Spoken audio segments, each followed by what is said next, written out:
removal, Aether Vial can actually be pretty poor. Yes. Pick everything apart, and then you have a Vial in play. And the second Vial for Hunter is definitely not good. Well, he's got the first Vial off of a Mutavault, so we are underway here in our finals from Charlotte. And Joe's also packing Kolagon's Command. Pretty important card there. Another vulnerability of the Aether Vial in the matchup. Hunter with an island. Is it spreading seas? Well, it can't be. That's not a good idea to cast that right now. However, Silver Girl Adept, revealing a Curse Catcher, which can be vialed in, is a pretty good start. And already valuable information being thrown out there. It's possible there that Hunter would like to conceal the Curse Catcher if possible. If he's revealing it there to the Silver Gill Adept, may represent a hand light on threats. He also might be saying, well, I'm going to put this into play anyway, and there's not a lot to counter the next turn, so it's free to show, but could also mean that Hunter is very light on threats. Stomping Ground is the weapon of choice here for Herrera off that Verdant Catacombs. That's why he's at 19. He drew a copy of Abrupt Decay for the turn. Pretty good one to have. Now, of course, the question here is, do you Abrupt Decay the creature, or do you Abrupt Decay the vial? Ideally for Joe, he would just ignore the copies of Aether Vial and just focus on killing as many of Hunter's creatures as possible, particularly because a lot of Joe's removal works at instant speed. So it's not like he has to worry about Hunter. He vials something in, he does something very powerful on his own turn. That's not going to be happening that frequently. Vial's up to 2. Herrera's going to let it hang around. And if Joe's waiting, to me, it indicates he's trying to gun down a Lord with this with this Abrupt Decay. And to me, that says his plan for the matchup is ignore Aether Vial, ignore the low impact creatures as much as possible, and focus on killing the Lords and keeping the board maintained that way. Time to fire up old Mutavault. And we're going to get in the red zone here.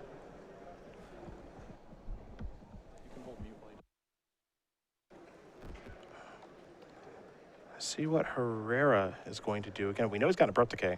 Not sure if he's got a Lightning Bolt or anything like that. It looks like he wants to pick off creatures. One thing Abrupt Decay cannot take care of is Mutavault. However, he does have a Terminate. So that'll trade with a Curse Catcher, which is a trade you got to be happy with. Yeah, Hunter's thrilled. Can follow this up with another Vial and simply pass the turn back. And this is my concern about Aether Vial in the matchup from Hunter's side, is just, I feel like he needs to get as many creatures as he can get his hands on. And even though Vial's very powerful, playing at instant speed's very good, he has a lot of tricks, it may end up harming him more than helping him that he's drawn 2 copies. You know, what's interesting is the first one's good. You don't want the second one. And it's not even clear the first one's going to be good that often. And Joe has 3rd land, and he can cast Maelstrom Pulse on Vial if he wants. Or he can say, oh, I don't know, kill a Silver Gill Adept and let's just keep moving. And this is the crossroads, right? Like, do you take this 2-for-1 now? It's pretty attractive, or do you say, I'm just focusing on killing creatures and Hunter can keep these vials? Well, there's Kolagon's Command, so this is a little bit of both. Yeah, this is a good way to split the difference. Ooh. Yeah, Harbinger of the Tides will come in. Now, he can't bounce his own creature, unfortunately. But he is able to vial something in. Kira Great Glass Spinna was the draw. Nance has 2 of those in his main deck. There is Kira. So this will make things a little bit more difficult here for Herrera. He'll have to have Bolt Plus. Yep. Get the job done here. And Hunter needs to set the second cavern to Glass Person or whatever the creature type is. You're looking for Spirit. Spirit is the name, yeah. Be able to cast that. Glass Person? It was my first guess. Okay. I wouldn't have, you know. Give me some time, I probably would have been able to figure it out. Yeah, that's what would have happened. Here's a Bloodstained Mire. It's from Kamigawa block. Come on, man. I know. Spirit. Everything's a spirit in that set. Or a ninja. Not true, I don't think. Most things. We're going to sacrifice the Bloodstained Mire, see what land he wants to search up. Probably going to go with the basic, doesn't want to take too much damage here. There's definitely some rats. True. That was a nice sub-theme of that set, actually. Rats matter. Yeah. Dark Confidant. Everyone's favorite tribe. Dismember's going to take care of that. Looks like Nance is empty-handed now. He's going to actually file empty-handed. I like it. Keep them on their toes. Kira is awesome against Joe game 1. So good. So good. And Joe gets some workarounds in the post-board games, but game 1, I mean, His deck is just a lot of expensive removal spells. You get the Fire Mutavault. Come across here for 6 points of damage. Joe would need Bolt just to get something off the table here. Abrupt Decay. That actually will work. Uncounterable. Yeah, that actually will work. So that's pretty nice. Herrera down to 8. He's still fighting. Remember one thing about Merfolk too, no reach. I'm not gonna find Lightning Bolt here, or Psionic Blast, or anything like that.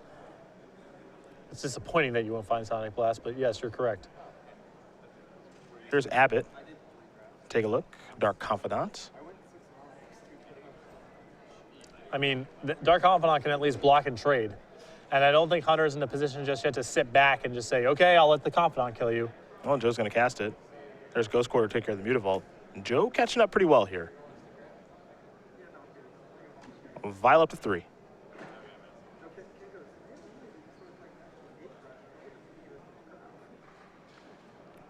Mutavault going to go active. Red zone we go. Marrow Regery in hand right now. And that's what makes putting a block here dangerous. Because Hunter can vial it in. If you're Hunter, you kind of have to make the stack anyway. Yes.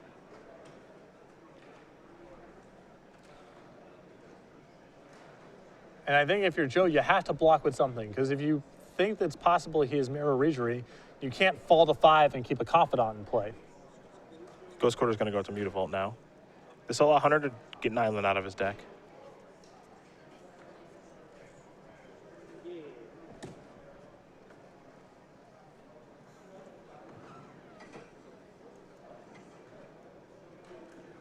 See what's next here for Hunter. He's got 1 card left in hand. See if it's anything that actually matters right now. Don't have a great look at it. Just going to pass the turn back. Herrera will draw. You know, John, a lot of removal over there.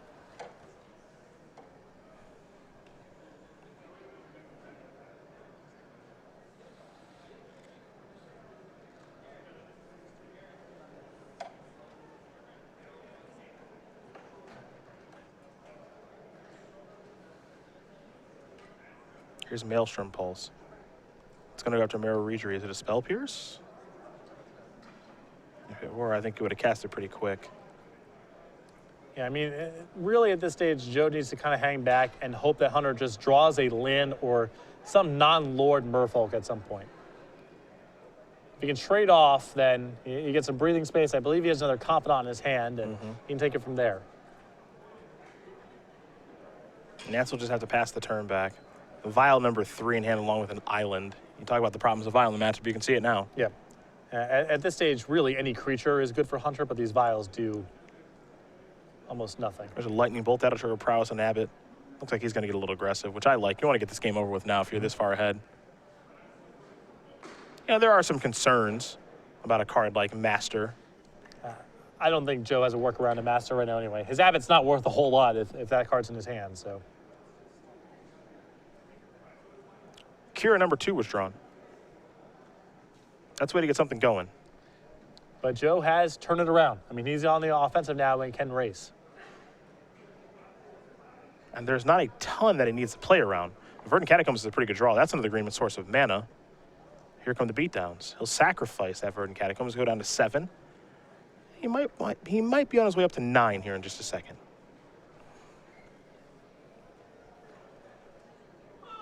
And this is presenting a lethal attack next turn as the ooze can continue to pump.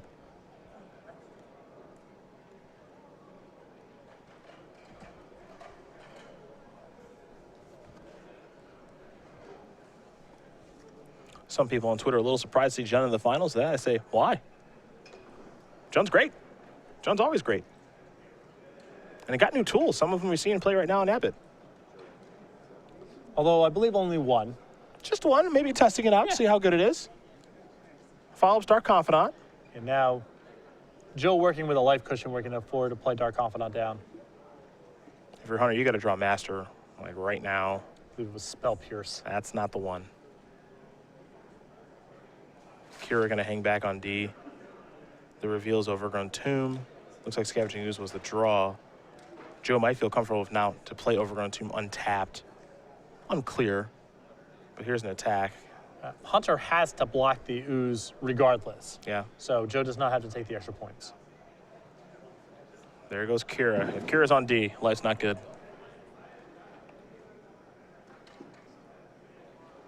Overgrown Tomb going to enter the battlefield tapped. Here's another copy of Scavenging Ooze. Pass the turn back. It'll be Nance's last draw step this particular game. He'll show his hand, Spell Pierce, File, some useless stuff, and Joe Herrera's going to win game number 1 here against Hunter Nance. Jund up a game over Merfolk. You can't show a hand there unless it's got 4 lands. You got 2 spells. They're just not good spells in the matchup. Yeah, you drew 2 spells. They just kind of stink. Yep. That's all. That's not Joe's fault. that's not the game engine's fault either. We take a look at the sideboards now. We'll get ready and take a look at Hunter Nance's sideboard, one that we've seen a couple of times this week, and he's got a dispel. Excuse me, 2 dispels, 1 dismember, a hibernation, 2 relic regenerators, a spell pierce, 3 spell skies, 3 Tidebinder mages, and 2 unified wills. So this is where things get really interesting for me, is how Hunter wants to approach this matchup.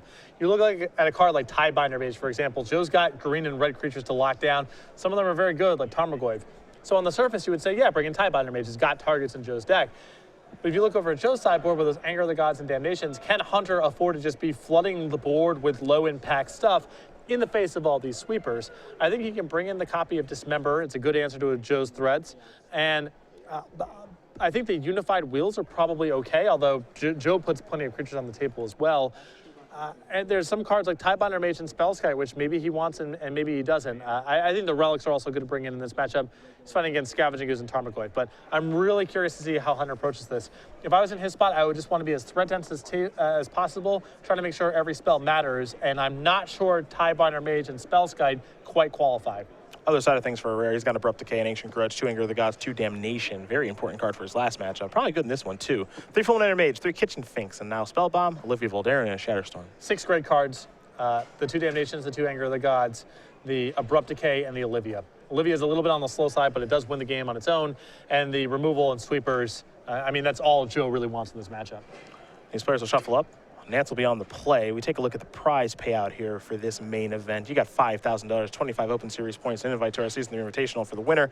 For second place, $2,000, 20 Open Series points, and still an invite to our Season 3 Invitational for the loser. Making the top 8 of one of these things pretty good. 500 bucks. And the points are really significant to Hunter, especially, who's trying to size himself up for a run at the Players' Championship, probably via an at-large bid at the end of Season 4. And with our Invitational next weekend, with the prize payout there, you see first place $10,000 when we go to New Jersey, 35 Open Series points, and it doesn't say it on there, but an invite to our Players' Championship, somewhere Hunter Nance is trying to go. Yeah, and you know, we're gonna get to see soon, when we get updated and all that, whether Chris or Logan is in a position to potentially run down Danny Jessup. It's going to take a great performance from one of those 2 guys and Danny to fizzle out, but I believe those 2 players will be within theoretical striking distance. Can't forget Ross Merriam, too. Yes. That's for our Season 3 Invitational. That's next week, though. We want to focus on this week and our match here between Hunter Nance and Joe Herrera. Nance will be on the play. He's gotten through some tough competition to get to this point. Herrera, no slouch, though. Nance in the quarterfinals, he took down Logan Mize. In the semis, he took down Tom Ross. Now he's looking to get by a former Open Series champion in Joe Herrera, though it is a difficult match as we saw game 1. Yep. Jund. And if I was Hunter, I would be cutting out at least some of the Aether Vials. I don't know if you ditch all 4, but I think Hunter just needs every card to do something no matter what. You know, it's because I don't disagree with you. It's just, you know, with Vial, it's a card that people would just say, well, I'm playing 4, so I'm just going to play 4. And, you know, it's just this untouchable card that people have in their main decks because I'm a Vial deck. But you saw there when he drew a second and a third one, you know, it does nothing. Yeah, Curse Catcher is another card I'm skeptical of, although with Joe bringing in, one assumes, Anger of the Gods and Damnation, the card becomes a little bit more attractive. But I think Hunter needs as many Lords and just reasonable 2/2 bodies he can get his hands on. And all of his fancy chicanery with Aether Vial and cards related to that, Harbinger of the Tides comes to mind. I don't think they're likely to be good, especially with Joe loading up on even more removal here in the post-board games. Well, we're going to see how things do break down here. I mean, I think that life is pretty tough here for Hunter, but being on the play certainly helps. Yes. Quite a bit, and we'll see if he can take advantage of that, though that means, you know, game 3, he's on the draw, and then things get pretty difficult for him. And I'm interested to see how Joe wants to sideboard, too. Were I in his spot, I think I would just be cutting the discard spells. Hunter can curve out pretty efficiently, and I just want every draw to be live. Just trade 1-for-1 as much as possible.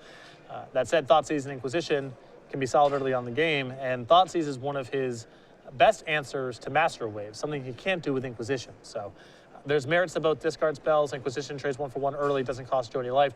Thoughtseize allows him to grab what is probably Hunter's best card in the matchup in Master of Waves. But on the balance, I think the discard spells are not where Joe wants to be. But both players have a lot of different ways they can approach this matchup. I'm given what I would do were I in the Merfolk seat, were I in the Jund seat. I can get behind that.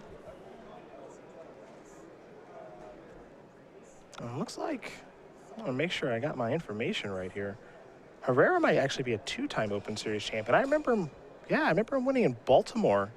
I also remember him winning back in Atlanta, yeah.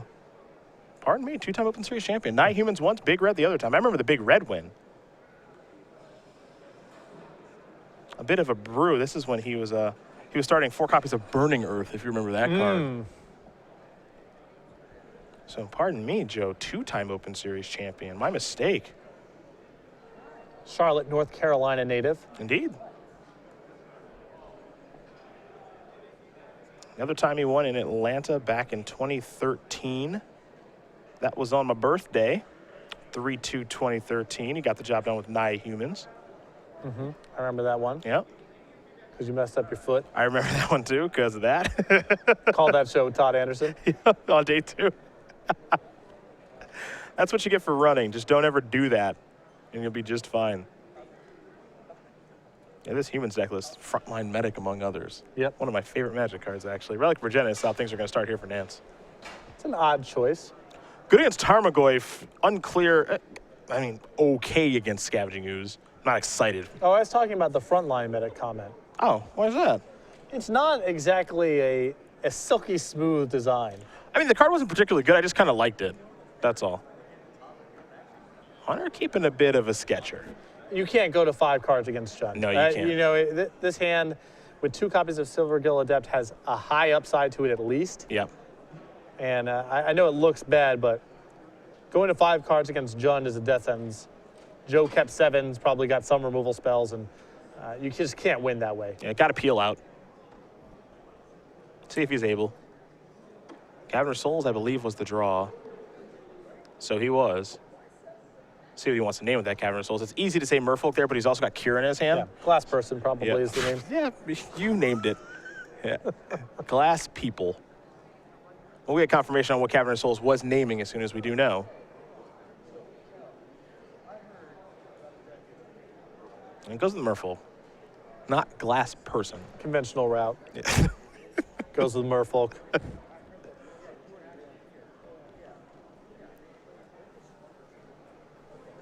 Herrera does have his second land.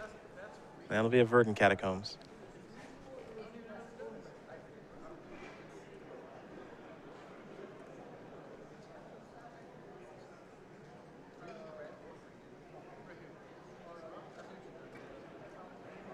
He's in the tank on what to do this turn.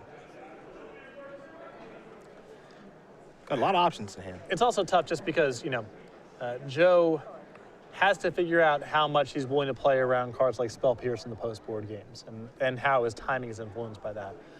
Really good chance Hunter cut them. Though, facing down Damnation and Anger of the Gods, maybe they're still there.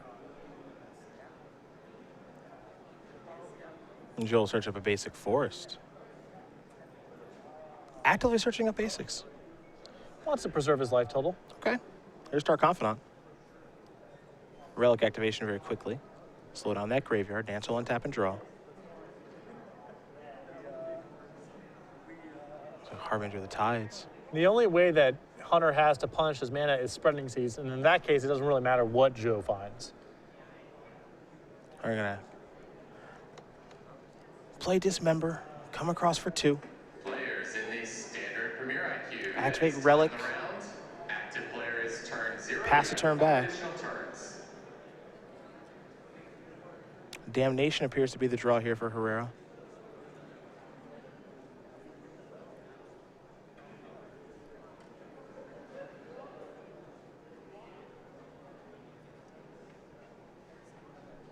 He's got Got a stomping ground to play. He'll take 2 to play it.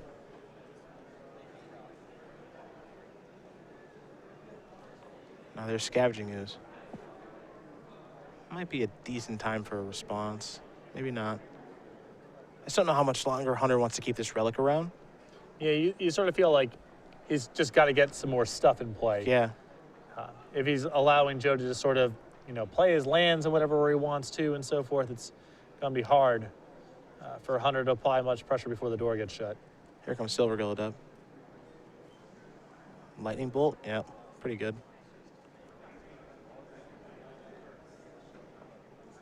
2 damage will come across. Joe could use his Life Total as a resource here. Yeah, especially, there's a lot of creatures in the graveyard. There's likely to be more of them soon. And Scavenging Ooze growing plays very nicely with Anger of the Gods. Mm-hmm.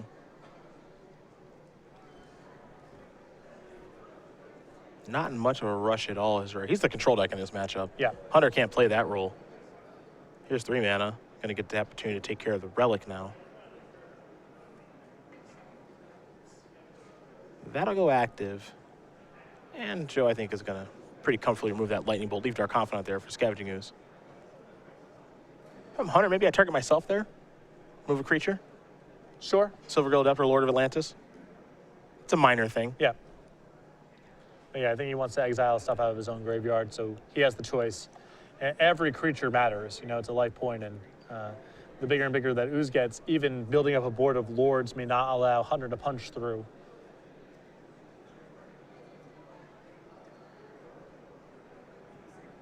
Nance drew a relic for the turn.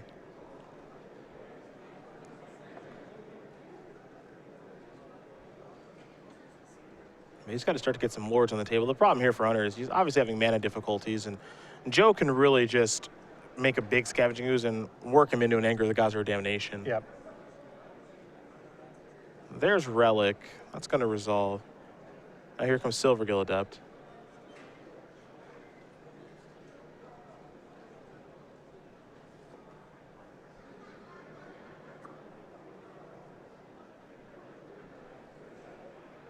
Herrera will sacrifice.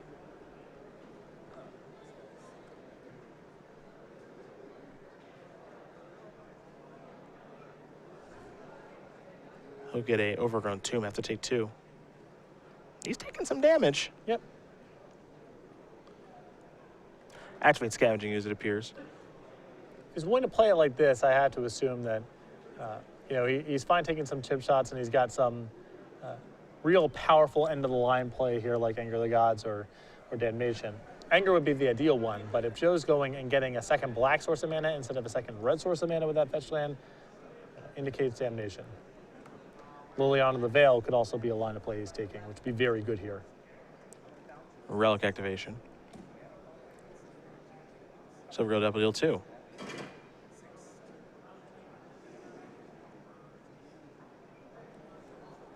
Now Relic will get cashed in. Hunter, draw a card. It's an island, that's helpful. He's almost at 2 spells per turn territories to head back Herrera's way. And not great sequencing there from Joe, as it all turns out. If that was going to be the line of play he took, he probably should have responded to the Relic getting cast rather than waiting for everything that just happened there, because he took the maximum amount of damage and got very little out of the Ooze. Mm-hmm. Well, this Inquisition will take care of Kira. That'll be fuel for the Ooze. And now Joe also sees that it's probably not wise to attack with the Ooze because of the Harbinger. Well, also, it's very risky for Hunter to attack, because now Joe can go, all right, Hunter plays a Lord before combat. Joe goes, okay, pump my Ooze, kill your Lord. Now your Silver Gillidub is dead, and I control the terms of the game from here.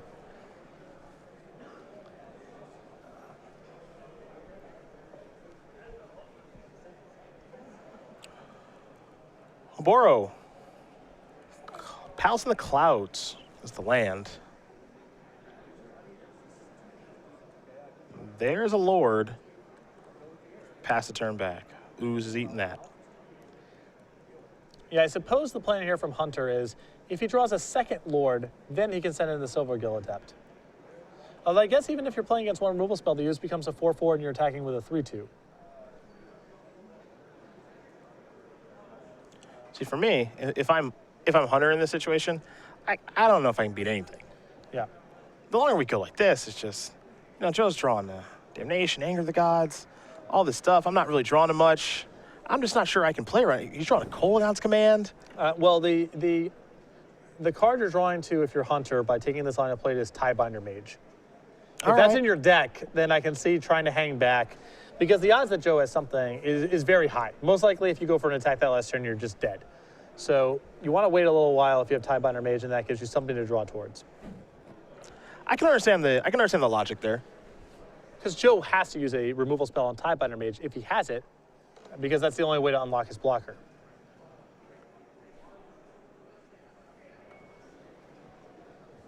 Another master.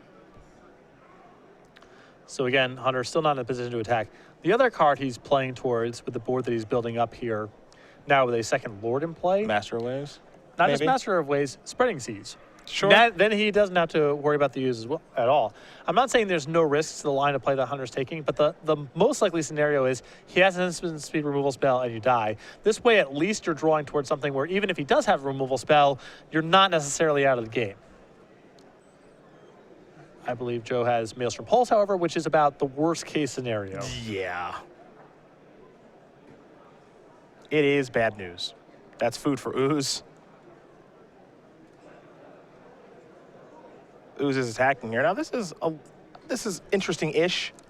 My preference would there to be pump once or 0 times, because you know it's going to get hit by Harbinger of the Tides the next turn. Actually, that's exactly what Joe wants to have happen. Because he has anger. Oh, sure. And damnation. So he just wants Hunter to say, okay, I'll bounce your guy. And then if he can say bounce your guy, and if Hunter draws like another Lord, he's going to play both probably. The thing is, you get that play anyway, even if you just pump once, and you are, because he knows that you know about the Harbinger, it feels like it's just too obvious. Like he's trying to set the trap right now. Yeah. If you pump once, it just looks like nothing is going on. Like that's the play you would make no matter what. Sure. Bounce here, get you for 2. We'll see if Hunter plays a spell that he drew. It's probably fine either way, at the end of the day. But Yeah, Hunter drew Lord of Atlantis and chose not to play it. right, and if Joe pumps once instead of twice, maybe he plays Lord. Maybe you get everything. Yeah. In first place, we What's the have best way to reel him in there is the question. Yeah. with 20 points. In second And I think the place, best we way to represent I don't have a sweeper is just one pump. Because at that point, you're only playing around the Harbinger, which from Hunter's perspective doesn't imply anything is really going on with your hand. through 7th place with 19 points, we have James Liu, Patrick Hardison, Nicholas Charland, and Will. Joe going to cash in the damnation now. And in 8th place with 18 points, It will resolve. we have Cody Sweeney. Raging Ravine is the land. Herrera does have lightning bolts in hand too. If you could take a look at them, make sure everything looks good. Hunter going to take a look at Raging Ravine, make sure he knows exactly how that man land does work. It's a Lord. Kick it over. Lightning bolt there. Scavenging Ooze coming soon. And there's a lot of ammo for that in the graveyard.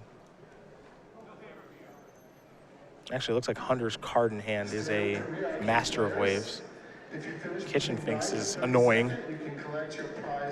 But Master of Waves might not even matter very much now. Yeah. I mean, it's Hunter's best card in the matchup, I think, but after he's gotten picked apart like this, it's just not worth very much, and Joe's now presenting a bunch of green threats, so protection from red is worth very little. It'll bring an elemental along with it.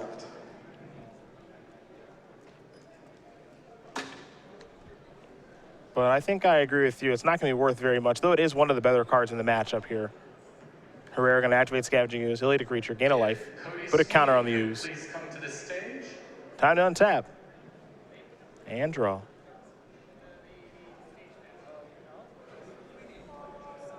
Herrera going to go to the attack step.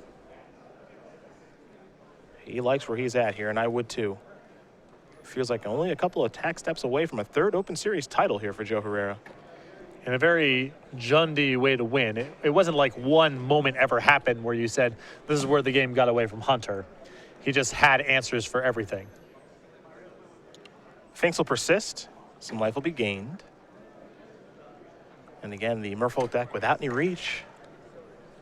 So no burnouts to be worried about, and even if there were, Scavenging Ooze could take care of that problem.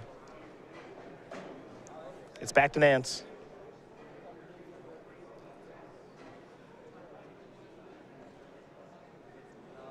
Play a Tidebinder Mage. Lockdown Scavenging Ooze for the moment. Ooze going to eat a couple of things here as it grows.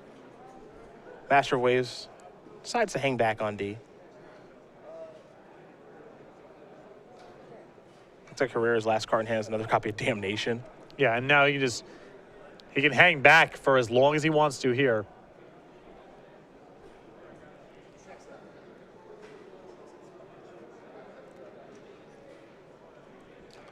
Firing up Raging Ravine won't get him very far because of the Master of Waves, but If I was Joe, I think I would just say go. Because Hunter can attack into your kitchen finks. Both Tidebinder Mage and Master Waves, too valuable. But he can raise 4 damage to 2 for a little while. I guess if Hunter makes an attack here, then you fire up the Raging Ravine. yeah, if Tidebinder Mage comes in, you fire up Ravine, but I believe Raging Ravine, and we can take a look at it, is a red and green creature. Yeah. So Master of Waves will get to come through.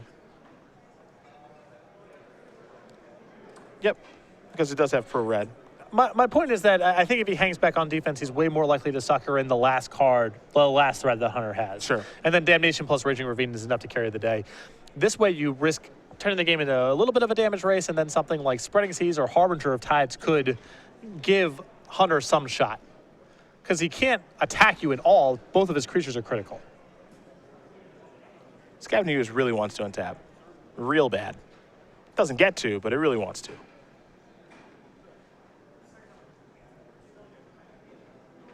Master Wave's going to block this time. They'll trade.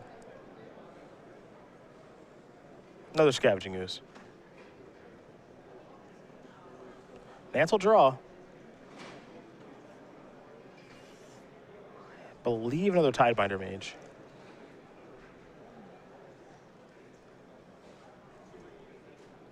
It's a Spreading Seas. That'll shut down a Raging Ravine. No, you can't float a green mana to activate the Ooze. Marrow Regery.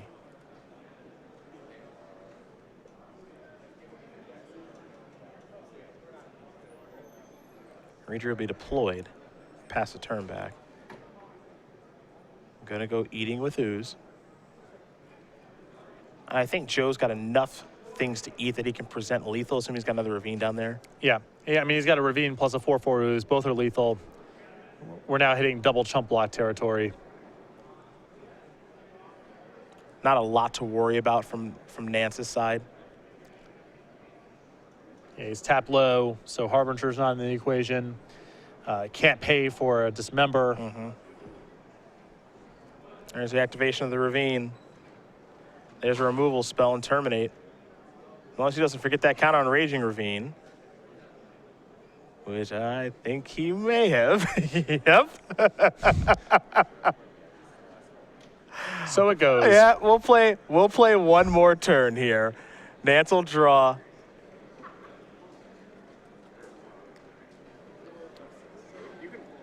It'll be an island, pass the turn back, and I promise Joe won't forget to kill you. Fire it up. Get that counter. Come on in the red zone. Harbinger, not going to be good enough. Joe Herrera is going to win this match here over Hunter Nance. 2-0. John will take care of Merfolk, and for Mr. Herrera, it's his 3rd Open Series win. Congratulations to him. Yeah, congratulations. And, setting aside the Raging Ravine token there on the last turn, I think a very well played game and match. Knew what mattered in the matchup. Wasn't necessarily trying to answer every card or exchange efficient on a mana-to-mana level every single turn. Was just trying to pick apart the relevant cards that Hunter had, catch him off of his lords, strand him with cards like Aether Vial and other low-impact Merfolk, and just slowly but surely grinding them out of the game. Yeah, and